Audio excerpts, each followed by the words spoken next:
Hello and Merry Christmas. Today is December 16th of our reading through The Greatest Gift by Anne Voskamp. Today is The Gift of the Storm. The Lord gave this message to Jonah, son of Amittai. Get up and go to the great city of Nineveh. Announce my judgment against it because I have seen how wicked its people are. But Jonah got up and went in the opposite direction to get away from the Lord. He went down to the port of Joppa, where he found a ship leaving for Tarshish. He bought a ticket and went on board, hoping to escape from the Lord by sailing to Tarshish. Now the Lord had arranged for a great fish to swallow Jonah, and Jonah was inside the fish for 3 days and 3 nights. Then the Lord ordered the fish to spit Jonah out onto the beach. The Lord spoke to Jonah a second time. Get up and go to the great city of Nineveh and deliver the message I have given you. This time, Jonah obeyed the Lord's command and went to Nineveh, a city so large it took 3 days to see it all. On the day Jonah entered the city, he shouted to the crowds, 40 days from now Nineveh will be destroyed. The people of Nineveh believed God's message, and from the greatest to the least, they declared a fast and put on burlap to show their sorrow. Jonah 1, 1-3 and 17, chapters 2, verses 8 and 3, 1-5. Storms track across the radars. Snow falls on cedars somewhere up in the mountains. Piles of white weighing down pines. Clouds keep churning out on the ocean and up the battered coasts and along the ragged edges of you. Escape can seem alluring. Advent can feel like an advent of crisis. A whole string of Jonah days, brazenly begging you to head in the opposite direction, to get away from the dark underbelly of people and agendas and loving the unlovely and loud. Jonah finds a boat and buys a one-way ticket and sails due west, as if a man can ever escape the grace of God. As if finding your ship isn't sometimes more like jumping ship. A storm meets Jonah head on in his. It shakes the drowsing man awake. God's coming. His advent always shakes us to awake. And it cups hold of Jonah's wet, disoriented face and flat out startles him with the gift of utter dependence. Jonah days chase you for tender reason. The hound of heaven storms after you till you have the gift you need. You aren't equipped for life until you realize you aren't equipped for life.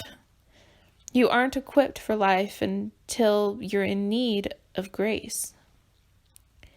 In the moment of realizing your limitations, your shortcomings, your inescapable sins, all that you aren't, in that moment of surrendered lack, you're given the gift you'd receive no other way. The gracious hand of an unlimited God. Repentance, turning around, is the only way to be ushered into grace. Jonah turns from his running, owns his own complicity, sacrifices himself off the edge of the boat to save his boatmates. He descends the depths and tosses and turns 3 days in the curdling, churning belly of the fish, before being heaved up alive on dry land. Then he turns back to God, turns back to Nineveh, to plead with them, with everybody, to just turn back. We all want progress, writes C.S. Lewis, but if you're on the wrong road, progress means going on an about turn and walking back to the right road. And in that case, the man who turns back soonest is the most progressive.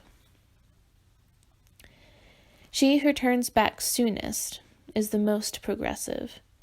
She who repents most makes the most progress. You always go farther when traveling light. She who repents of seemingly little sins knows that all sins are great, and knows a greater God. Repentance is as much heir to a Christ follower as faith. Nearly 800 years after Jonah, another man boards a boat and sleeps through a great storm. He awakens to anxious boatmates. He calms the storm, not by owning his complicity, but by taking on ours. He assures, one greater than Jonah is here, because he doesn't calm one storm, but all storms. He casts himself into our waves, into our storms, into our depths. He sacrifices himself for our saving, and he is binding the broken and raising the dead and remembering you. Jonah was 3 days and 3 nights in the belly of a great fish, but Jesus took 3 days and 3 nights in the heart of the earth and the belly of death, so no one else would ever have to. He did not abandon you in the ultimate storm of your soul. He will not abandon you in the immediate storm of your now. He asks you, calls you, begs you to believe. Will you believe the wild miracle of a storm and a resurrection from the belly of a fish? Will you believe the wilder miracle of the Word made flesh, God with skin, God in a trough, God on a cross? Will you believe in your own resurrection from the belly of sin? Will you believe in miracles? You can whisper that word, repentance, and find yourself resurrecting, turning around and resurrecting.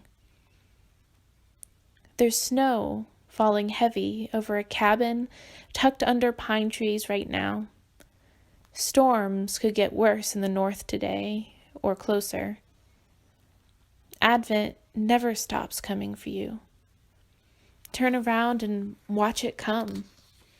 Just slow and turn around. John R. Brockhoff said, Advent is a time of quiet anticipation. If Christ is going to come again into our hearts, there must be repentance. Without repentance, our hearts will be so full of worldly things that there will be no room in the inn for Christ to be born again. We have the joy not of celebration, which is the joy of Christmas, but the joy of anticipation.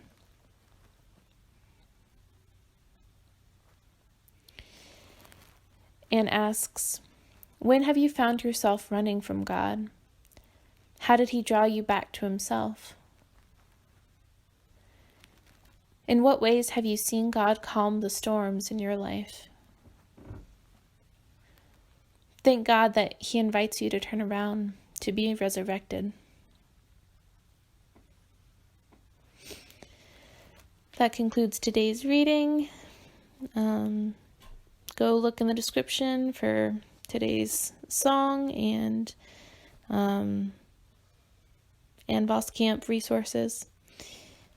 Have a good day. Happy Advent. Merry Christmas.